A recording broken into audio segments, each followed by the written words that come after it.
Bonjour, je suis contente de vous retrouver. Aujourd'hui, on parle de fibromyalgie. Je vais vous donner des conseils et j'espère pouvoir vous aider à mieux vivre avec la fibromyalgie, peut-être mieux la comprendre, peut-être aussi mieux la soulager. Vous le savez, les conseils que je vous donne aujourd'hui ne remplacent pas ceux d'un professionnel de la santé. Je vous invite d'ailleurs à en consulter un ou une pour avoir une évaluation et avoir un programme d'exercice, avoir des conseils, avoir une stratégie thérapeutique adaptée à vos besoins.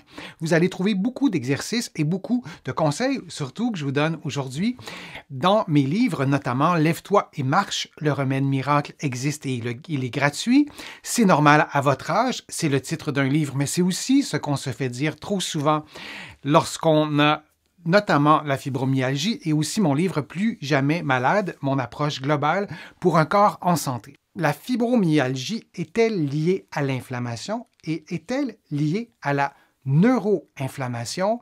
Il y a quelques années, même il y a plusieurs années, on aurait probablement répondu non, on ne comprenait pas bien ce qui se passait et il y a de plus en plus d'études qui se sont intéressées à la neuroinflammation et à la fibromyalgie.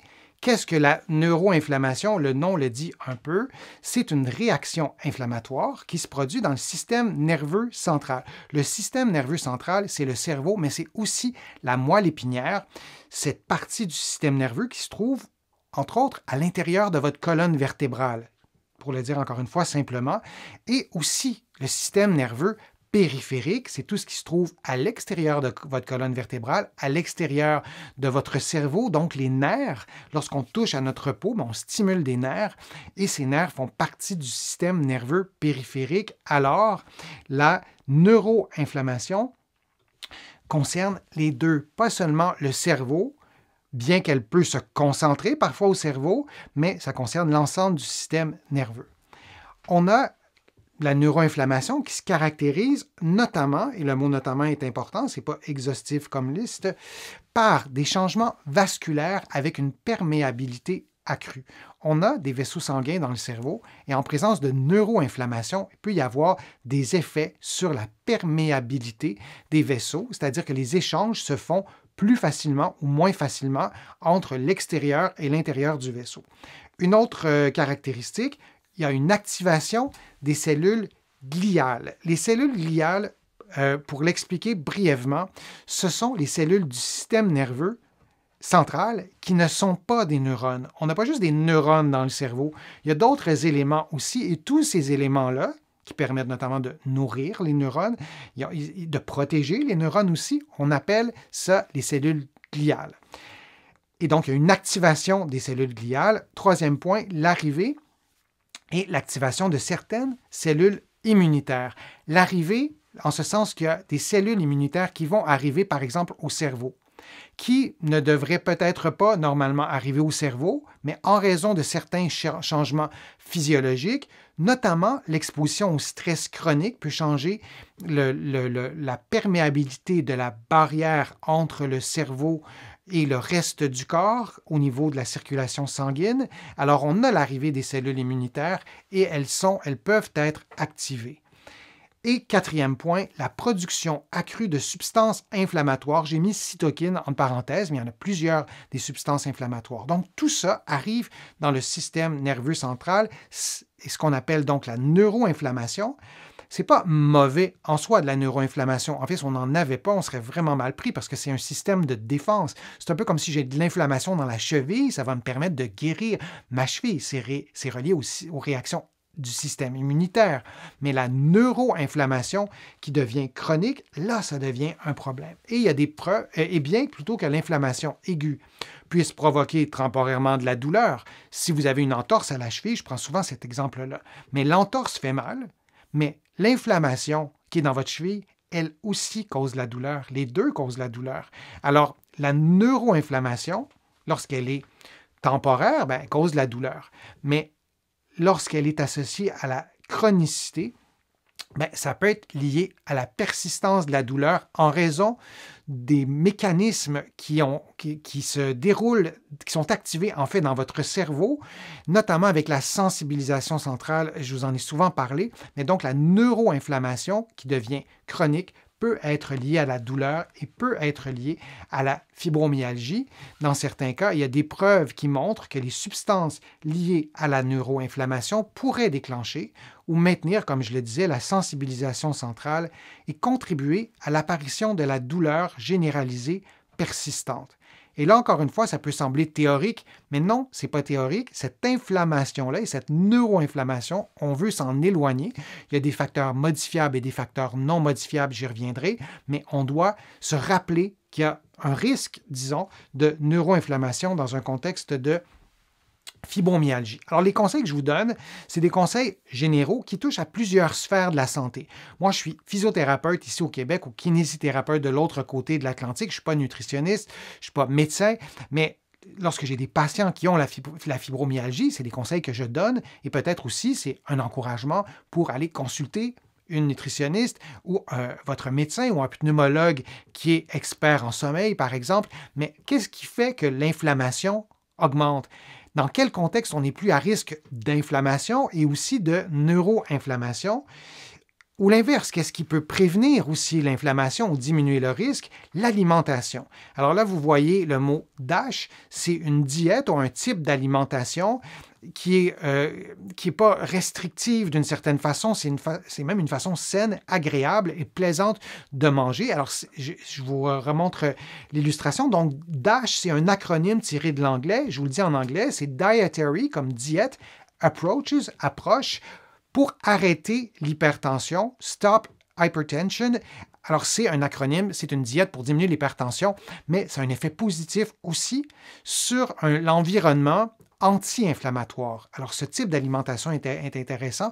Vous connaissez probablement l'alimentation de type méditerranéen et il y a aussi l'alimentation de type MIND. Je parle de ces trois types d'alimentation dans mon livre Plus jamais malade, mais si je vous résume un peu le type d'alimentation MIND, c'est un mélange de diète méditerranéenne et d'alimentation de type DASH. Le point que je veux faire, c'est que l'alimentation a un lien avec un environnement anti-inflammatoire. Si vous prenez beaucoup de malbouffe, d'aliments ultra transformés, ben, c'est plutôt inflammatoire.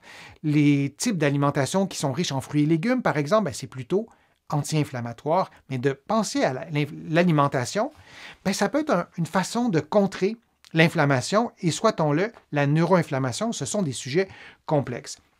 La gestion du stress. Mieux vous allez gérer votre stress, plus vous allez protéger votre cerveau de la neuroinflammation. Là, je ne vais pas être trop court dans mon raisonnement, mais on sait que l'inflammation chronique augmente le risque de neuroinflammation et de plusieurs problèmes de santé neurologique. Alors, de mieux gérer le stress, ça aussi, c'est fort utile. J'ai une collègue qui s'appelle Sonia Lupien qui a écrit un livre Par amour du stress. Vous allez le trouver facilement au Québec. Vous allez pouvoir le trouver à différents endroits aussi. De l'autre côté de l'Atlantique, elle a écrit aussi un livre sur le stress au travail qui vient tout juste de paraître, qui est un best-seller ici au Québec. Sonia Lupien, ses livres sur le stress, ça sera des outils formidables pour mieux gérer et aussi mieux comprendre le stress. Le sommeil, je vous l'ai souvent répété, quand on dort, on se repose et notre cerveau, j'allais dire se répare, c'est un peu exagéré, mais notre cerveau travaille, consomme beaucoup d'énergie et notre cerveau a besoin du sommeil pour bien fonctionner. Alors, de mieux gérer son sommeil, ça peut nous aider aussi à réduire le niveau de mauvais fonctionnement du cerveau. Et un autre élément aussi qui peut nous aider à réduire le risque d'inflammation et de neuroinflammation, ce que vous voyez là, c'est du tissu adipeux. C'est les cellules qui sont trop nombreuses ou particulièrement nombreuses dans un contexte de surpoids et d'obésité.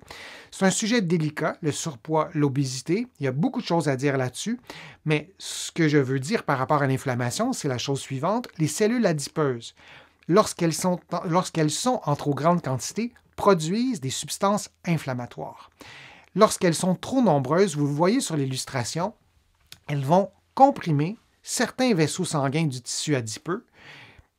Et tout ça est associé à la mort de certaines cellules parce qu'elles seront moins bien vascularisées. Le fait d'avoir des cellules qui seront plus de cellules mortes, pour le vulgariser un peu, ben ça peut en soi aussi déclencher des réactions inflammatoires parce que le corps veut nettoyer tout ça, ces cellules qui sont plus utilisables. Donc, lorsqu'on est en situation d'obésité, on augmente le risque d'inflammation. C'est un sujet complexe. On ne peut pas dire aux gens, perdez du poids, c'est tout. On est en situation d'obésité pour plusieurs raisons. Ça s'explique de plusieurs façons. Je vais y revenir dans un direct qui va être entièrement consacré au tissu adipeux, mais on peut retenir que le tissu adipeux, lorsqu'il est en excès, en situation d'obésité, augmente le risque d'inflammation et de neuroinflammation. Et un dernier point, toujours lié à la neuroinflammation, d'arrêter de fumer ou de fumer de moins en moins. Le tabagisme, ça a un effet sur plusieurs pans de la santé. Ça a un effet sur les vaisseaux sanguins. Il y a des substances dans ce qu'on fume qui vont déclencher des réactions inflammatoires. On le voit dans les poumons, évidemment, mais pas juste dans les poumons. On le voit dans les parois des vaisseaux sanguins, dans l'endothélium, et on le voit aussi dans le cerveau. Alors, le tabagisme, oui, il y a des conséquences pour les poumons, mais il y a des conséquences aussi pour le cerveau, pour la neuroinflammation. Et je vous encourage à explorer cette avenue-là si vous souhaitez diminuer le risque de neuroinflammation, parce que je vous le disais, lorsqu'on parle de ces sujets-là, notamment de la neuroinflammation, ça peut sembler très théorique, on peut se sentir impuissant face à ça, mais il y a des choses qu'on peut faire pour pouvoir diminuer notre risque de neuroinflammation, et je vous en ai donné quelques-unes de ces astuces-là, des choses qu'on peut mettre en pratique dans nos vies. J'espère que les conseils que je vous ai donnés, j'espère que les exercices que vous trouvez sur ma chaîne vous sont utiles et vous seront utiles. Je vous remercie de votre attention. Je vous invite à contribuer à mes plateformes. Je vous le dis souvent à chaque vidéo, ça m'aide à produire des nouveaux contenus et je vous remercie très sincèrement pour les contributions que vous m'avez faites et considérez ces remerciements comme personnels. Vous allez pouvoir aussi, sur mon site web, trouver plusieurs informations sur différents sujets. C'est le www.denisfortier.ca. Vous allez aussi pouvoir vous abonner gratuitement à mon infolettre, au courriel thématique aussi. Vous allez trouver plusieurs informations dans mes livres, notamment Lève-toi et marche, c'est normal à votre âge, et le tout dernier, Plus jamais malade. J'ai d'autres livres aussi, vous allez les trouver en librairie ici au Québec et vous allez les trouver aussi en librairie de l'autre côté de l'Atlantique. Il y a différentes façons pour trouver mes livres, notamment à la librairie du Québec à Paris. Je vous remercie beaucoup et je vous dis à une prochaine vidéo, à un prochain direct et à bientôt.